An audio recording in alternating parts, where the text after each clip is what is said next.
This book is Mooskitos, a Moose Family Reunion by Margie Palatini and Henry Cole. You can see all the pictures from their family reunion. All right.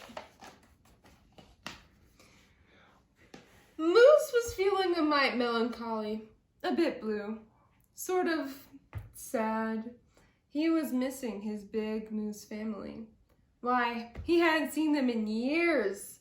Looking at old family photos was almost bringing him to tears.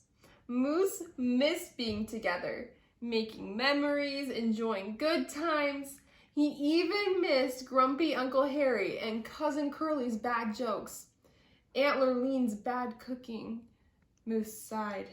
Gosh, how he longed to see those folks. My poor down-in-the-dumps dear, said his darling missus. There's no need to pine or long or be lonesome. Let's plan a party, a reunion and celebration. My love, what do you say to an old-fashioned family vacation? A family reunion vacation? How simple, how easy, how perfectly perfect. Moose calls went out. North to south, east to west, and all places in between, from the relatives up in Mooskitos to the kin down in Mississippi, to the mooses in Texas, Montana, and even south in Alabama, the whole hairy herd would meet up at their Mountain Moose Lodge. A big family reunion vacation. Moose's mustache curled in anticipation. He planned three-legged races for the very first day, silly songs for the next. He scheduled swimming and sunning, tanning and fanning, boating, floating, hiking, biking, mornings to fish, times to chat and to dish, and everyone sleeping under the stars.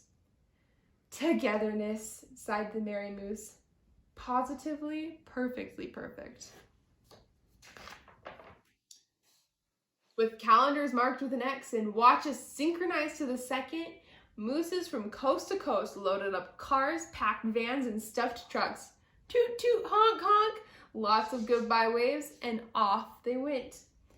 Caravans chugged up hills, slid down dales, snaked through tunnels, crossed bridges, rivers, this way, that way, left, right, to the tippity top of the mountain and Moose Lodge. Aunties, uncles, sisters, brothers, each and every cousin piled out to meet and greet. There was a lot of moose hugging, cuddling, and kissing, handshaking, back slapping, hand clapping, tears and giggles too. It was just as Moose had hoped and planned. One big, perfectly perfect family reunion, said Moose, ready with his camera and a click. All together now. Now everyone say cheese. Achoo! No. That was a sneeze. Moose looked at his darling wife. Her eyes were suddenly bleary and teary, her nose runny and red. I think I'm allergic, she sniffed. I'm going to bed. Before Moose could refocus, Bucky Jr. and the rest of the boys grabbed a volleyball and raced off. Sissy and the girls scooted off to the beach. Cousins Larry, Mo, and Curly climbed into a canoe and paddled away onto the lake. Great Aunt Matilda trailed off to birdwatch, for heaven's sake.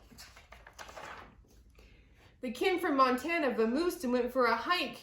Great-great-granny toddled off on her bike. Then the cousins from Texas got ornery and started to squabble. The four sisters from Mississippi got into a tiff. The Uncle Harry started grumbling and stomped off with a sniff. Stop! Wait! Cried Moose, watching them scatter. What about togetherness? Not now. Maybe later. Catch you next time. Mind your own beeswax. Go fly a kite. The family was not playing ball, at least not together.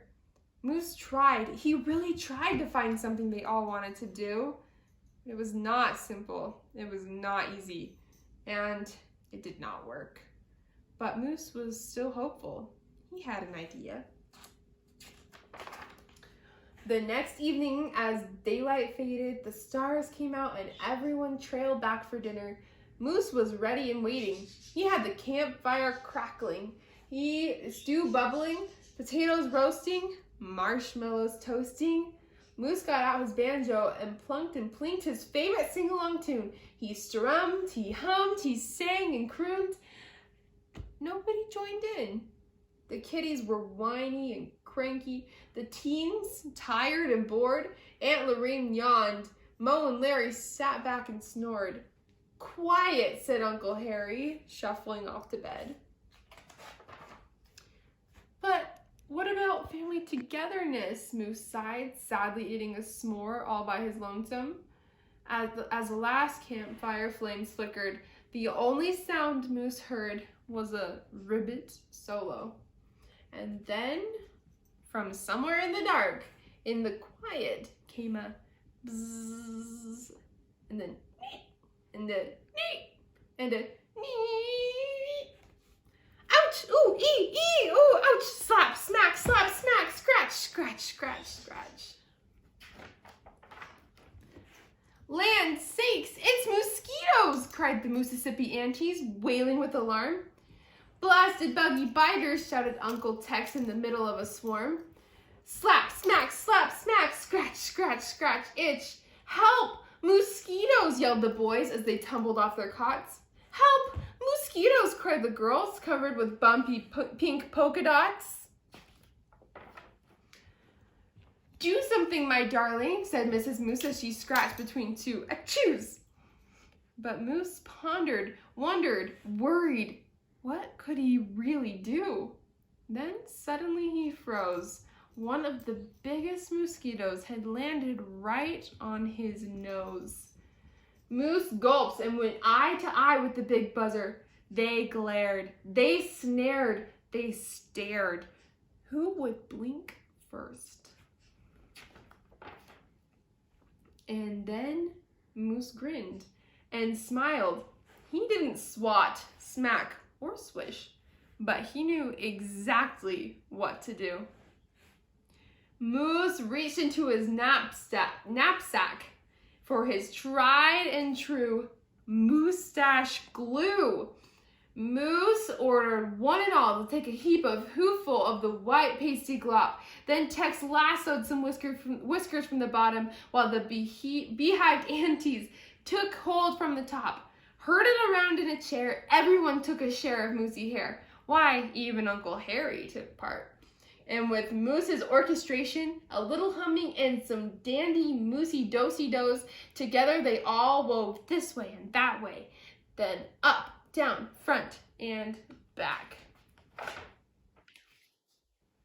There was no need to worry, no reason to fret. Thanks to Moose and his moustache, the family now had the world's biggest mosquito net. The glue brood was safe, sound, and snuggled all around, with Moose smack dab in the middle. And yes, it was cramped, it was crowded, and Uncle Harry's snores were definitely loud. But they were together at last, as close as any family could be. Moose sighed. It was a perfectly perfect reunion, even if they did itch. The end.